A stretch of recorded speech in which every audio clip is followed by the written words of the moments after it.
I think it'll be interesting to see what happens with Alpha behind them, though. So it's like, because a generation always kind of like rebels the generation Yes. before. Yes. So millennials were like all drunks and smoking cigarettes and all those sorts of things, and the younger brothers and sisters like, "You're a loser, dude. I'm not doing that." So then they're not drinking. Does that mean that Gen Alpha drinks?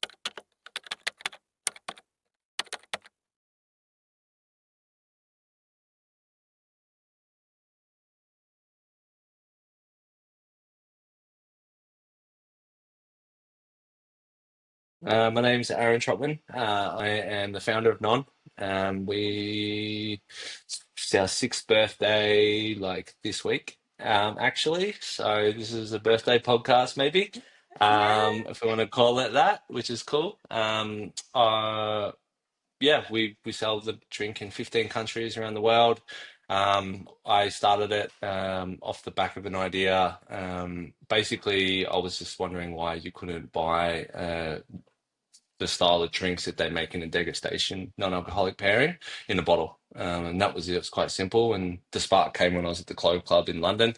Okay. My wife doesn't drink, so she got the non-alcoholic pairing, and I had the wine pairing. And one of the wine pairings I didn't love, and I tried the non-alc, and I was like, "Oh my God, this is amazing! This drink's super cool." And then kept trying them, and then so that was in 2017, and then we were just sort of traveling around and eating at restaurants and ticking off bucket lists, which you could do before you have kids, and and then and I was like, yeah, I was just, why can't you buy these style of drinks in a bottle? I'm like, ah, that's a Uh, cool idea. I'll just do that. And sure enough, it ended up being a huge gap in the market. We started wine alternatives, and yeah, I had no idea about drinks. Never yeah. made a drink, never worked in drinks, and went out and started selling it to some.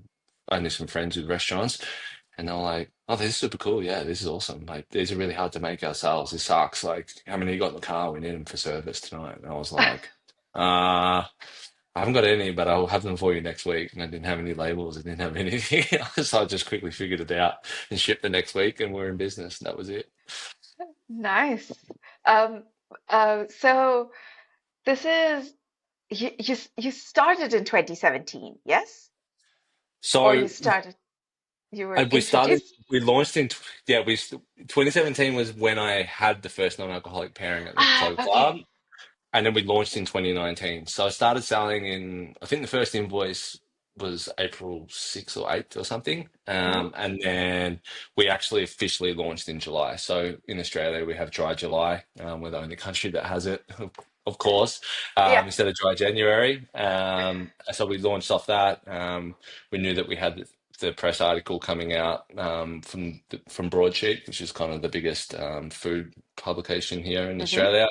And they gave me a really good launch pad to go sell to places like, hey, this article's coming out. Can you put it in so we have some places where you can actually buy it? And yeah, it worked out really well for us. And yeah, got all the best Yeah. restaurants and independent places from the get-go. So pretty lucky. So in what 6 years you've expanded to 15 countries. That's pretty impressive.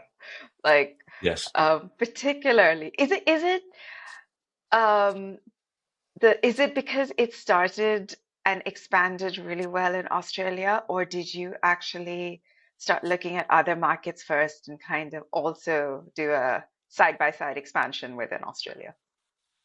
Um, Honestly, a lot of the places reached out to us straight away. So Singapore did. So we launched July 2019, and then COVID hit March 2020.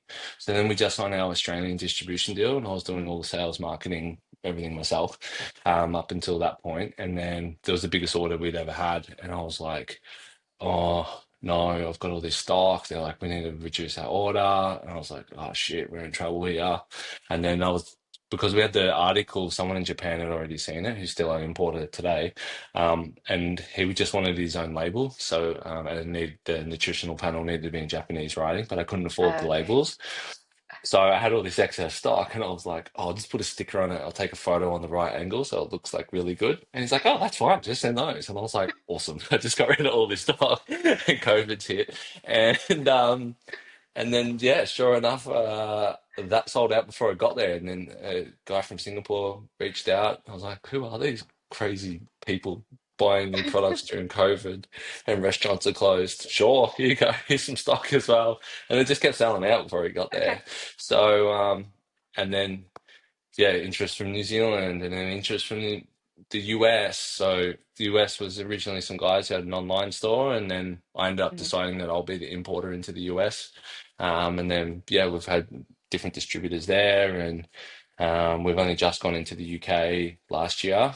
We held off on that for quite some time, but Okay. now we're moving into the UK, and we probably say, honestly, we probably say no more than we say yes to importers and distributors reaching out to us because if you go into a market, you've got to make sure that you do it right. So, Yeah. and it sticks. Like, it's no use just going in for the sake of it. You move a pallet and then it doesn't move, and then you're like, well, shit, what am I going to do with this market now? So, we just prefer not to. Um, Hmm. but if we have an offer from a really good distributor or an importer, we're like, yeah, let's have a conversation. So, an example of that is like the Middle East isn't a priority for us at the moment, but if it came up, we'd be like, yeah, okay, let's do it. Mm. Sure, sounds good. Because again, it adds there are things in different laws in different countries, and being Yeah. non-alcoholic, and then especially through Asia, there are some different challenges with using the wine alternative name in different countries, and most of it's pretty much the same, but yeah, obviously there's different complexities in labeling. So if you're going to Japanese label, Chinese label, all those sorts of things, Okay. we just want to make it as simple as possible for ourselves. But yeah, that's basically how it's happened. Okay. Nice. It's so I hesitate to call it a wine alternative. Like I personally don't think it's a wine alternative. It's kind of a category in itself because when I tasted the product at FHA, I was expecting a wine-like flavor, and it wasn't. And that really was Yes. surprising. And it was Mm, unique and it was really interesting because I found the flavor layerings really complex and unusual. You had a garam masala as an ingredient in one of them, which kind of blew my mind because I have a rather complex relationship with garam masala. It's like one of those. Sometimes it works, sometimes it didn't. So, yes. so how do you decide on the ingredients? Is it is it like just experimenting? Is it stuff that you like? Is there a process? Are you just Yeah. throwing shit together? I mean, shoot at the wall, see what sticks. Yeah. No, there's a little bit more method to the mayhem now, but at the start, no, absolutely not. It was like, oh, they're cool flavor combinations, Hmm. and then it wasn't until I recruited our first head of sales that I had to think about it because I was like, this is just a really yummy drink and it's a wine alternative. And I agree with you. I think it's a shocking name, to be honest with you, but there's no other better name for it. And I've Hmm. gone backwards and forwards, banged my head against the wall, spoken to got all of our competitors or people in the category in the same room, going, guys, we've got to change this name to something. This I think is very confusing. But no one can land on anything better, and the press are kind of talking about the differences in them, and it's like, oh, maybe this thing will just sort itself out. I'm not sure. So anyway, basically, until I hired that head of sales, I had no drinks experience. It's like, well, what do we call this thing, and what is it? And we need some structure, and we need some selling books and staff training and all this sort of stuff. And I was like, oh shit, yeah, what is it? But what had happened was, and I didn't realize, is that we'd had keynotes of fruit, tannin, salt, and acid all the way through, and that's Hmm. what actually made the drink. But it was someone coming in going, why does this work? And I was like, I don't know, it just does. It's really good. And and then it just turned out that it was the fruit, tannin, salt, and acid. So the acid all comes from verjus, so it's white wine grapes, but then it doesn't go through any fermentation. So and they pick them a couple of weeks earlier. So we buy the wine like that wine like you would buy wine. So we have to buy it in vintage. We have to get our forecast really tight, and then yeah, we process it and do all those sorts of things. So we go through about 60,000 litres of verjus we will this calendar year, and that makes up 20 to 30% of our drink. So we're probably going to do about 500,000 litres this year in terms of the volume of the drink. And then we want a fruit component. So I'll speak to non-1 because it's the most popular, and that's freeze-dried raspberries. So Hmm. adding the layering of the process is adding complexity of flavor. So, and it's also giving us a preservation method so we can buy it in bulk. All of this end up just being flavor-led decision, but it's actually also been perfect accidents in helping us scale as well because we wouldn't have foreseen this, but it's also the best way the ingredient presented in terms of flavor. So we just bought 20 tons of raspberries, which is from what I've been told, like sides of hills and fields of raspberries, and then we freeze dry them. So then we've got 2 ton. So we take 90% of the water weight out as well. So it allows us to Yeah. work with less weight and more flavor. And then we do a cold extraction. So we're not cooking the flavor out. And then we're just buying containers of chamomile tea, basically, and then we're doing hot extractions of that. A little bit lower in the temperature, so we don't like burn them, and also get Hmm. the tannins out of it. So, and some floral out of the chamomile as well. And then we use the Murray River salt as our salt. So it's very delicate finishing salt, and it's very, very smooth, and it dissolves actually in cold water as well. So it's really versatile for us for what we want to do. And then we just, if we need to, in that product we do, otherwise it'd be too acidic, is we just a touch of sugar to balance. But most of the sugars in the drinks is actually natural sugars. Some don't have any added sugar at all. So what we're doing is we're weighing up, that makes us be able to be preservative free as well. So we pasteurize Hmm. it, get it into a bottle, and we don't have any preservatives. So a lot of those things has worked out really, really well for us. But yeah, we're always looking for fruit, tannin, salt, and acid, but we're also pre-treating the ingredients with something as well with those like chef secrets, and I think the way that I explain it to really dumb it down is like if you think about eating a raw onion, it's not very nice. But if you caramelize it and you unlock those Yeah. hidden sugars, that's what we're doing in every single bit of the process. And then Right. and then that's what's giving us complexity. But for us, what's really important is that we're extracting at the right heat, at the right temperature, so you can taste everything that's on the front of the labels. How many times have you bought a product and it's like it's got all this stuff in it and you taste one thing, maybe two? But you can taste every single ingredient, like you said, Yeah. like you're getting cherries, coffee, garam masala. Like what the hell's going on here? But it's like it all works. So, It and that's how we does. try. Yeah, so when we do a product development, like we'll get to a point where it's always got those things, but then it's just like how we're going to really like strip people out at the end. So it's always the finish is what's really unique to us as Mm. well. And again, that wasn't by design at the start. That is just how it's all worked out. And then I didn't figure that out until non-8 when we're just like, why is this not working as a non? Like, what's going on here? I'm like, oh shit, we have an unexpected finish on all of our drinks. So like the garam masala, like you said earlier. And then that's why, as I said, like that was only figured that out a year ago. But it's like all these things have always just happened, and then we haven't really like we they exist for a reason, but we've never had to like think about them or, Yeah. or do any of that. So that's how we approach everything. And yeah, we probably get to like version 60 or 70 in the trials and pots and pans in the kitchen, and then Okay. and then that's when it gets tricky because you have to get everything sitting in the right spots in the balance right, so nothing muddles together and becomes a sum of its parts. So we don't want it to be like a bolognese or a curry, if you will, like, and everything becomes a new flavor. We want all of it to stay somewhat deconstructed in a drink, Hmm. which is obviously really technical and really difficult to do, and that's what you'd expect in a fine dining dish as well. So that's what we that's when it gets really hard and tricky, and then it's just like Yeah. getting all that balance right, and then it's like, oh, hang on, we did a trial, and we roasted the blackberries a little bit closer here, so now, oh, hang on, but that's not going to work in the drink, so now we've got to go back to that the way we worked with that, and then it just throws it all out, and then you get to about 150, so you got 70 or 8, you get the ingredients bit done, and then you got 70 or 8, you're trying to fix it so it sits in with the brand. So Yeah. it's, yeah.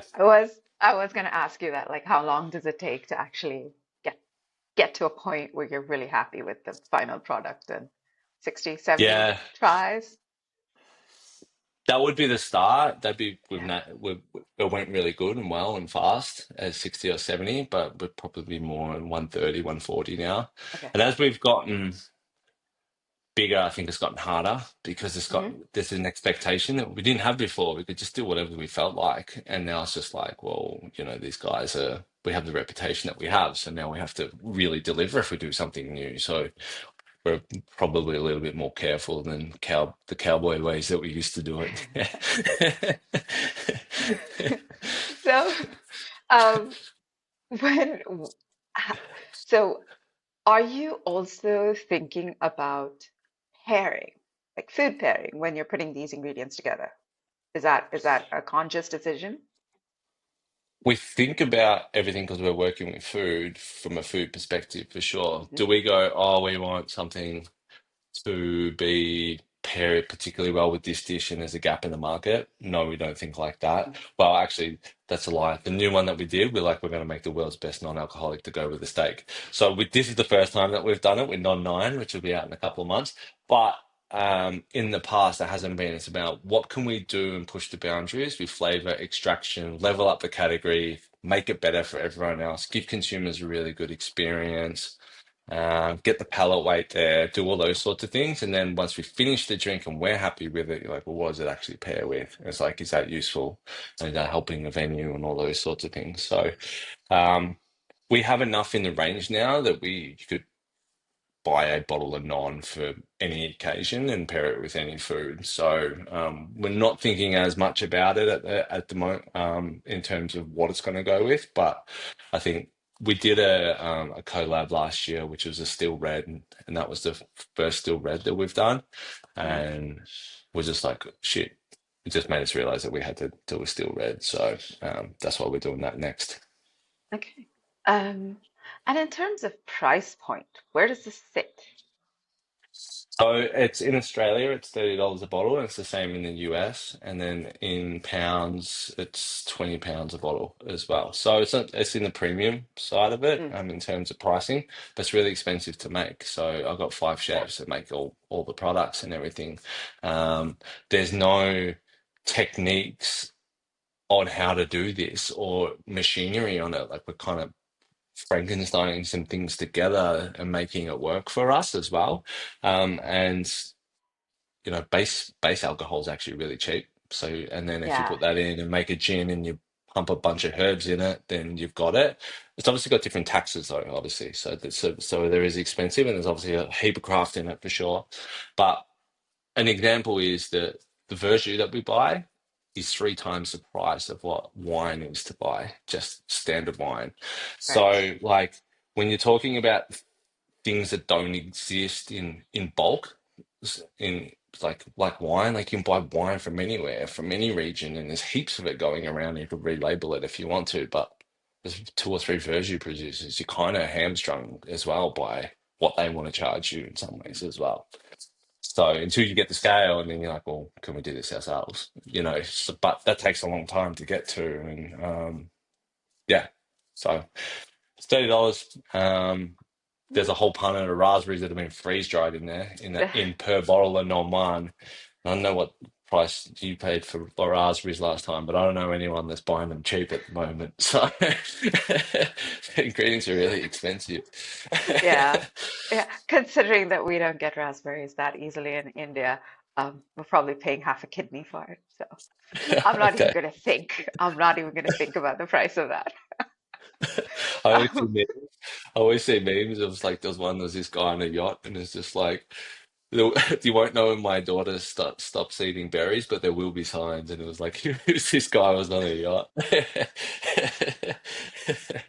So it's really one for kids because I'm getting the dad, my daughter's 3, so I'm getting the dad memes now on my Instagram. So it's pretty funny. And it's always about berries. yeah. Okay, let's talk about drinking culture in Australia. I'm rather surprised that uh, non-alcoholic beverages in general appear to be doing well in Australia, Mhm. considering that you guys like to drink.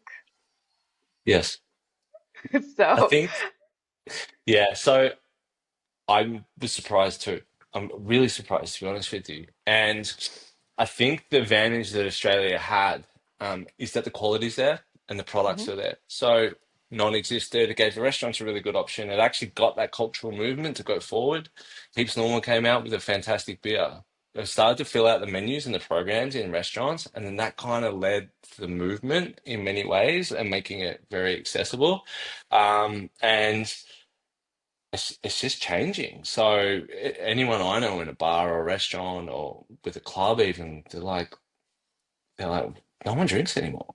No one drinks anymore, and they still drink for sure. And I think Australians, if they drink, they probably drink a lot. I think maybe that's probably still a thing, but it's probably less. So it was just it felt like it was a lot all the time, but Yeah. it's probably less. And I think I was saying to some guys yesterday at lunch actually, but I think globally what's changing is I think that life, you get so much information coming at you all the time. Your phone's always going off, things are beeping and all that sort of stuff. I think it's really hard to go offline. So I don't think you have the mental capacity for hangovers anymore. And there's a technology part of this which is really driving people's being able to go, I can't handle a hangover. Like I've got all this other stuff going on. And then I think just the information coming out about how bad alcohol is for you.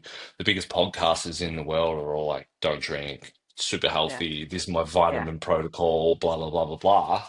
Like, it's cool, right? Like that's a cool thing to do, and it's like you can go, I'm basically better than you because I can control myself, right? So, but yeah, I was really surprised that Australia, like when I got to the US and launched it, we were miles ahead of the US in terms of non-alc. There wasn't even on menu. It's only sort of just happening now in the US. There's non-alc sections on the menu, and it's only been the last 12 months.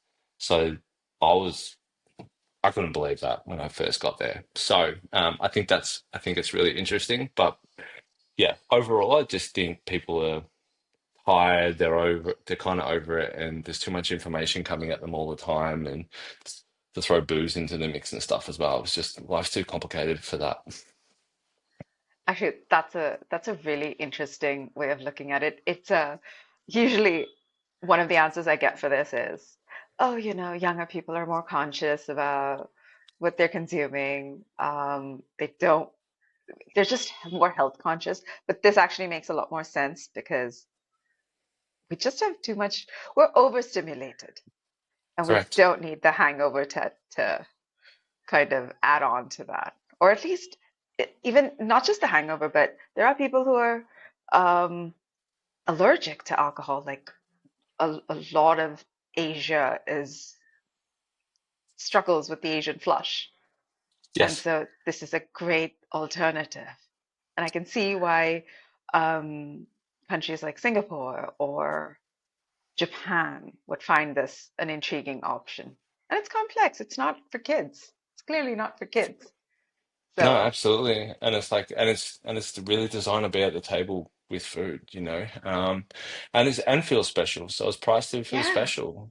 yeah, We're a product that doesn't actually work on sale at a major retailer. They're like, you guys don't sell more on sale. They go, it's crazy. Because people are buying it for the feeling and it's special and someone's coming over and they're being considered and all those sorts of things. So, and again, if there's better options out there and there's better producers and everyone's doing a really good job, then all this happens and goes even quicker than what it already is at the moment yeah. because there's more options there. Uh, and that's why I said when I got on the call with our competitors, I was like, you might start and have a Guinness and then you have a Sapporo and then you have, another beer, or you might have a white wine and a red wine. I'm like, I don't need to own every single flavor of non. You only buy my brand and have it in your fridge. Like they should try other people's stuff and other people's drinks and for different things. I'm just like, we don't need to compete here. We need to Mm. do it all together, and grow the Yeah, category. yeah. Um, who is the non-consumer right now? The non-consumer is Gen Zs and millennials. Millennials mainly because of their income and the finished school. Uh, I think the stats this year. I think Gen Z is the first Gen Z is a 30 this year. I think it's this year. It was a stat. So that's crazy. But also that there's there's more disposable income as you get to Yeah, 30 and above. So that's the non-consumer, predominantly driven by females, but definitely a lot of males as well. Sorry. And then yeah, people that want something good in the class and a midweek during midweek or the special Sunday family dinner, which most people put a lot of effort into, but like, that would usually have to be with wine, but now it doesn't have to be with wine and you got work on Monday, So um yeah, they're our people. Okay. And what has been the most surprising thing for you in terms of how people are consuming non? The most surprising thing. Um, Great question. Um, the most surprising thing for me is like some of my old booze hound friends are just like, and even when they first had it, they were like, what, dude? No, nah. And now they're like, man, this is so good. Like this actually goes better with the food. Like so it's like those kind of not diehards, and it's not the right word, but that kind of vibe, sort of changing their perception on drinking and what it means to drink and eat with food. And I think that's the most surprising.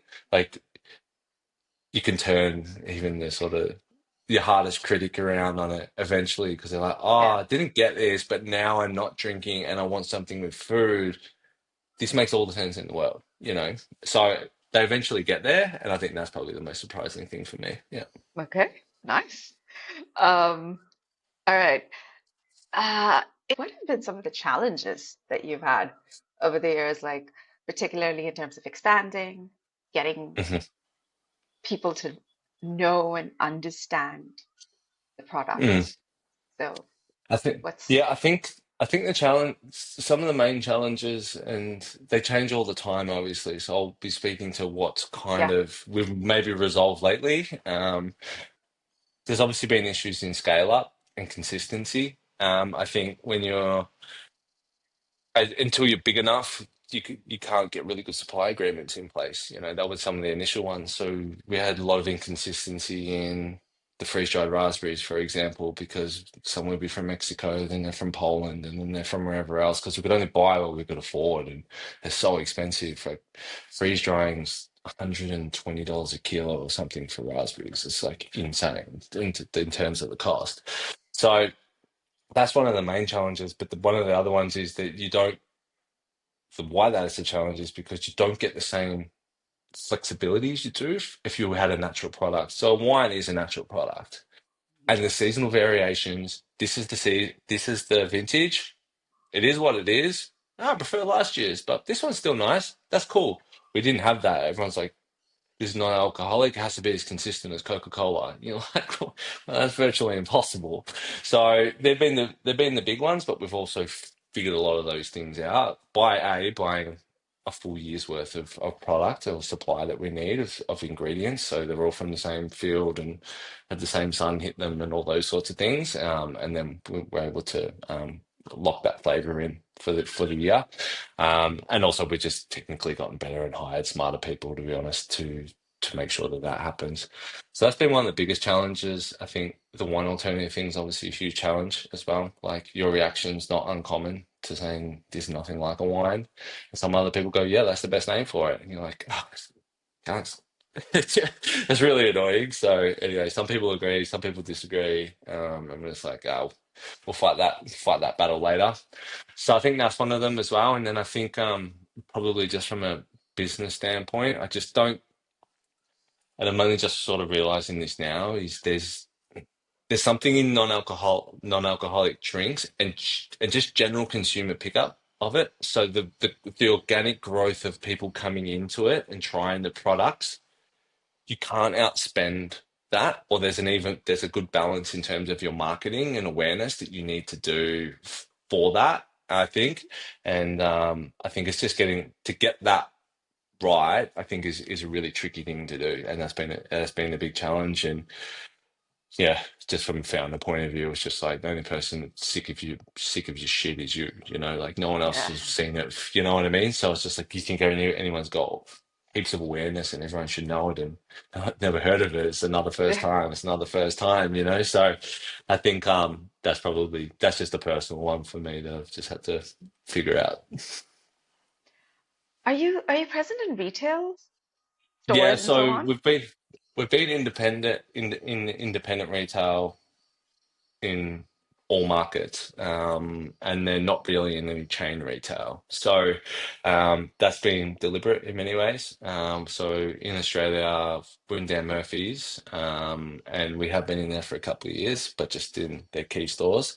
But nothing in terms of huge mass retail here in Australia. It's quite difficult here in Australia because you've got the two major grocers and the duopoly, Yeah. and there's a tall poppy syndrome in Australia, and you just got to be really careful about how you do it, because you could they they end up you could lose a lot of business, and then you're also tied to them as well. So it's not a very sustainable business model if you can get what we've got. So really good restaurants and really good off-premise places as well and independents. US is a little bit different. So we just went into our first major chain, but they're only in Illinois. But America being what it is it's absolutely ginormous, and they only exist in Illinois, which is insane. So yeah, that was the first major one in the US, and we had a call with, I can't say who it is yet, but we had a call with someone very good on from the UK during the week. So we'll be looking at that towards the end of the year as well. So it's not, I don't want to be in all of them, and I just want to be in probably the key right ones. And it can get expensive. You got all these stores, all these bottles. How do you even deploy all your neck tags and your little descriptors and all those sorts of things Yeah. and sampling? And you're talking about if you have like 10,000 stores, which we will have, and we need to figure that out. But yeah, right now it's just like that's not the fight we want to be picking.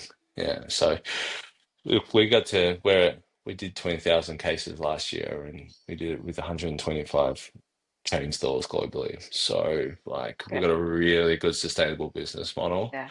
Um, Anyone I say to Big Elk that that's what we did, they're like, "How did you do that without any change?" And I'm like, well, you know, I'll take that. Um, so is the so how is product discovery happening? Are consumers having this first in restaurants and then trying Mm. to find the actual product in retail?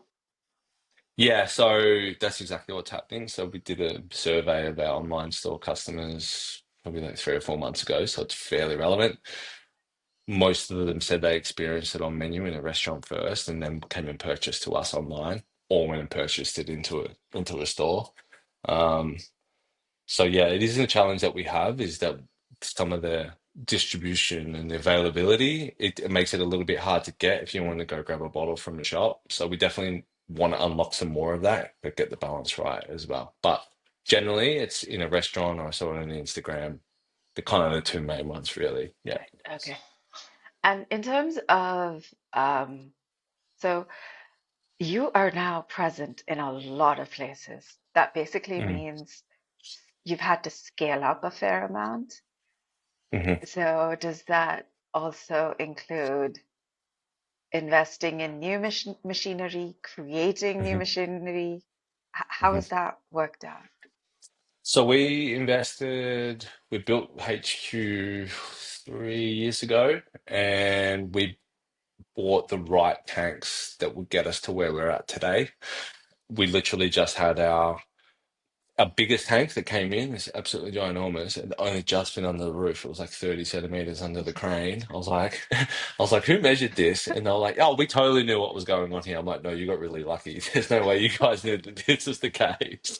Um, anyway, so that's a 13,000 liter tank, and that's our biggest tank in the whole facility, but that's only for cold water. So that's so we can cool product down fast enough, because we've got to heat Okay. up to pasteurize, but we need to get it out of the food danger zone and get it down Hmm. to chilled straight away. So we go from minimum 65 degrees, maybe somewhere up to around 80, but then get it down to 4 degrees instantly. So we need a lot of cooling capacity to make Okay. that happen. So we had to buy more cold water storage for the glycol system. And then I think we're paying for them today, actually. So they're called Laudatans. So basically, they're used in beer, but we've had to customize them a little bit for us. But basically, we've bought two of these for new hot and cold extraction tanks as well, closed top tanks. And then what we'll do is, as we need to go, we'll actually just the tanks that are in there, we can go taller. So we're probably going to buy another 4 or 5 tanks, basically. But also, we're trying to figure out what our US setup looks like as well. So Mm. producing over there, not because of the Uh, tariffs. That's just yeah. everyone thinks it's because of the tariffs. It's not because of that. Uh, we're pretty lucky with those, but it's a speed thing. It's a speed and the shelf life thing, and figuring out the UK sort of playbook. But the first part for us will be that where we're finishing the entire product in the say 7,500 litre tank, we will probably just have 7,500 litres of componentry of some sort, and then finish it at the bottling place. So we do that as the first step, figure it out here in Australia, and then sort of take that to the US. And whether we're using Okay. US ingredients or sending some components from Australia because their produce is so good, we don't know those bits yet. We'll find the best path. Um, we just got to do the testing on it. Okay. All right. So, what are some of the things that you have on the cards? Are you working on new blends or are there new formats? So we have non-9 coming. Um, so that's in 2 months, I think. Yeah, it goes into bottle end of next month, actually. So launched June 16th. It's still red, really yummy. It's got some blackberries in it. It's got some Shiraz skins. It's got some soy sauce. I'm not going to tell you Mm. all of them yet, but there's a little bit of a scoop. I did a competition on LinkedIn, and I haven't actually gone back to it to see, so I don't want to say say what it is because I haven't looked at if anyone got it right. So that's coming out. Format wise, I absolutely hate cans. To be honest with you, I think they're for children and soft drinks. So and they're not very sophisticated. And so we won't be going into cans anytime Mm. soon, um, because I just don't think it's a good. Like if you're at a table, everyone's got a bowl of wine or whatever, and then you get something poured from a can. It's like, come on, it's not very good. So we won't be going in cans. We do have half bottles, but they're for hotels and airlines only. So we haven't put them into like any off premise or anything yet. Okay. So that's for later on because well, we've got some great hotels here in Australia. We obviously just did FHA. Very good response there with them. You might have seen them, I assume, then if Yeah, you went over yeah, to the yeah. stand. I went and met So Matthew. Yes. yes, Michael. Oh, And sorry, then Michael. I'm so sorry. that's right. I forget his name all the time as well. And yeah, we're in conversations with Vegas hotels at the moment. Okay. So we're like, we can probably do what we need to and then protect the brand by just getting that side of the business, but also getting the trial. And I think for us, it's important to understand that, say, we had a big grocery chain here in Australia. It's like, oh, we want the half bottle. And then they go, we'll give you 110 stores. And I was like, well, I can get the Carlisle Hotel, which is world's 50 best hotel. I think it might be in the top 10. It has 155 rooms, and I'm meeting my ideal consumer in the ideal frame of mind where they're not looking at price and they're having an experience and they're looking for new products. I was like, why would I got more distribution to my ideal customer all the time turning over rather than Mm. someone like getting nappies for their kids and some Cocoa Pops and something else, and then there's a $20 half bottle or something on the shelf. It just didn't make sense for us. So that's that's kind of the main things. But what I really want to do is make like another stopper. So I've got a few ideas. Not another stopper. I've done the stopper, but I want to make more products for outside the bottle and actually solving the Okay. other problems in terms of like physical products. Yeah. Okay. Is there what is a failed experiment for you? What have maybe like an ingredient combination that didn't work that you thought Mm. would work but turned out to be horrible? Yeah, so non-4 and non-6, rest in peace. They, six was the biggest flop. It was so bad. It was tomato water and basil. It was delicious though. It was so good. It's actually funny because I have a lot of people asking me about it now that the category's developed and they're more interested in like even more bigger and bolder flavors. But when we did it 2, 3 years ago, it was like No way. It didn't, it just wasn't sticky at all. Everyone's like, this is disgusting. So it was like tomato water, basil, celery seed. It was like super savory, kind of like a, it's almost like a gazpacho in some ways. Super delicious. But there was another fail of that was is that tomatoes, like if you think about like if you buy a tomato, sometimes you just wake up the next morning in your fridge and they're just completely gone. Like they go really fast. Yeah. So to have like to keep the product safe with tomatoes, terrible ingredient. Never ever use them. Basically in dreams. Yeah, it was just really hard, and then it was like so niche that like even to get like pasteurized tomato water was like a nightmare. It was just didn't really work out. And then non-four was beetroot and sancho pepper, but the drink was delicious. I think we got the name wrong. So it was roast beetroot and Sancho. So we have we have a cooking technique, ingredient, and ingredient basically for Mm. the label. And roast beetroot was definitely not the one to lead with in terms of an ingredient. So I was like, oh, gross beetroot juice, no way. So, but it was really good. But anyway, uh, that didn't keep going either. So Hey, but yeah, Beatrice's having a moment now, so maybe it's time to bring it back. it's back. No? I did. Well, we kind of reused the formula for non-9 because we've got Okay. beetroots in that as well. Okay. So we kind of used a similar base in some ways, and then we were going to call non-9 number 4, but then we decided that was too confusing, so we Mm. just get it go with the new number again. But now I'm at the point where I'm like, oh no, I don't want to go into double digits. What do we do now? So I don't know what we do next. I haven't figured that out yet. Start with numbering from other alphabet, like go Greek, or is that still? Yeah, I know. Can you get cancelled for that? You got to be so careful with everything Yeah, now. I know.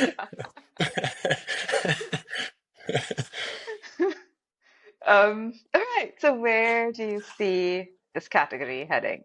Like what do you see for it in the next 5 to 10 years? I think it's bright. I've obviously got plenty of bias Hmm. on that as well, and I have to look at this through rose-colored lenses for sure. But I think it's really bright, to be honest with you, and I think that the way that people are drinking and consuming is far more flavor led than substitute led, and I think that's really promising for us. And I think there's a big up. I think there's challenges in the Asian market, for example, where they're very used to not drinking as well. So getting them to spend up when they're not Yes. drinking, and they're like, "Well, I have a Genmaicha tea in Japan anyway with my ramen, and I don't need to pair it with anything, you know." So like there are some different challenges in there, but they're more how do I say it? They're more open to exploring new flavors and different combinations and all those sorts of things as well.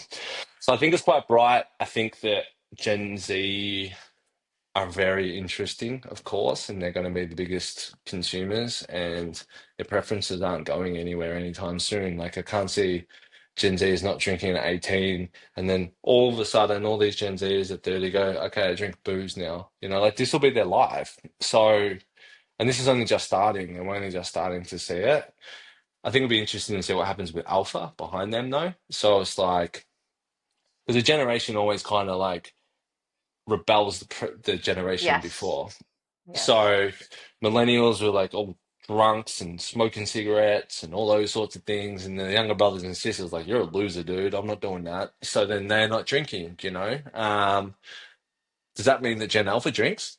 Like I don't know, but that's we're talking about the next 5 to 10 years. We've got the Gen Zers to look at, and I think they're the most interesting consumer cohort we've ever known. Millennials are brand killers and thing killers. Like, who would have thought dairy would die?